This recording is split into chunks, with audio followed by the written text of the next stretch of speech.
Hi, I'm Matt Paskett. I'm the owner of Firenation Glass Studio and Gallery in Holland, Ohio. Firenation started in 2002 after I had a stint of work in Seattle.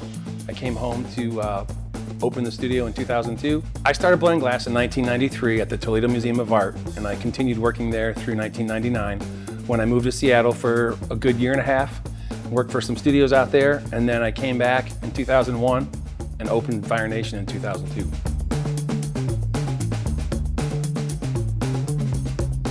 So our 16th anniversary is this year on June 29th. Everyone's invited. It's a really exciting time, and I never really imagined getting this far.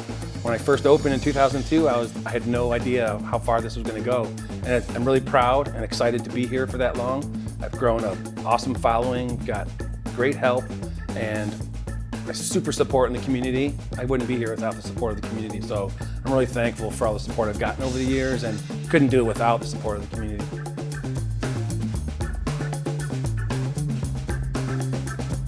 Local artists are great. However, a lot of times you can't find them. My best recommendation, if you want to support the local art and the local art scene and local artists, get a hold of that artist personally. You see their work at a show or an auction or something, get their name down, look them up online, knock on their door, call them on the phone. The most thing an artist is wanting to do is talk to a customer directly. Artists like to see their work enjoyed, and they're pleased when people are pleased by it. So going from artist to recipient is the best way we can do it. So call that artist up, ask them. The worst thing they can say is no, and then you can still go get it at the gallery. But support your artist by talking to them and buying straight from the artist. I get really personal with people, as personal as they want to get. I'm really open and honest and like to share, and people, a lot of times stories get shared a lot over glass and memorials and history and remembering a loved one or a family member who maybe blew glass in the past, or they bought a piece from me 10 years ago and they're coming back again to buy a piece. And it's just so nice to hear the stories. And it's a really nice note. In the back of my head, I know I've got thousands of pieces of glass around the country and the world that are living with people and sitting with them in their day, at their lunch and their dinner, and they sit on their mantle for Christmas and holidays. And I feel really proud and have a neat, special feeling knowing that those pieces are out there living with people in their lives.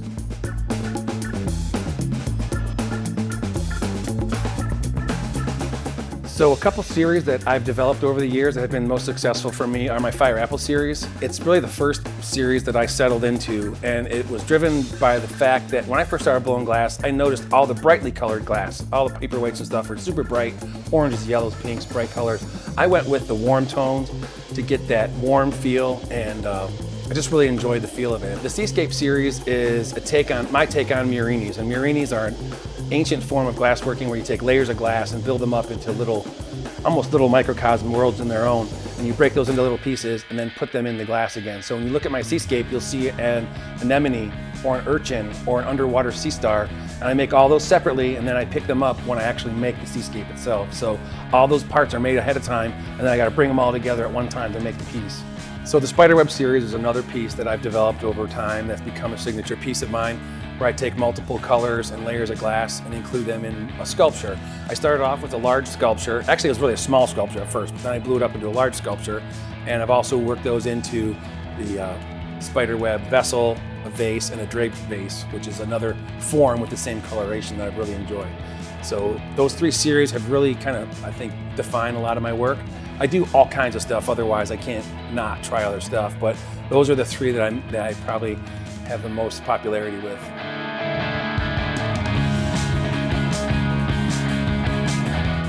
So over the next few years, my future, I see, first of all, if it ain't broke, don't fix it. So I'm going to continue to do the things I do best. But what I'd really like to move into more is more of the installation work and the large installation custom orders. I have a lot of fun working with those. A lot of times you're dealing with the construction aspect, so you're in early with the project. Another thing that's been really great over the last 16 years and over the last 4 years is the people I've got to work with me. Tara, Brian, Christine, Melissa, Colin. Everybody really does a great job. They work hard. Rob teaches workshops. I couldn't do it myself. A few years ago I realized I can only do so much with these two hands, so I had to trust more hands to do stuff, to be an extension of my hands, and they do an exceptional job and make me proud.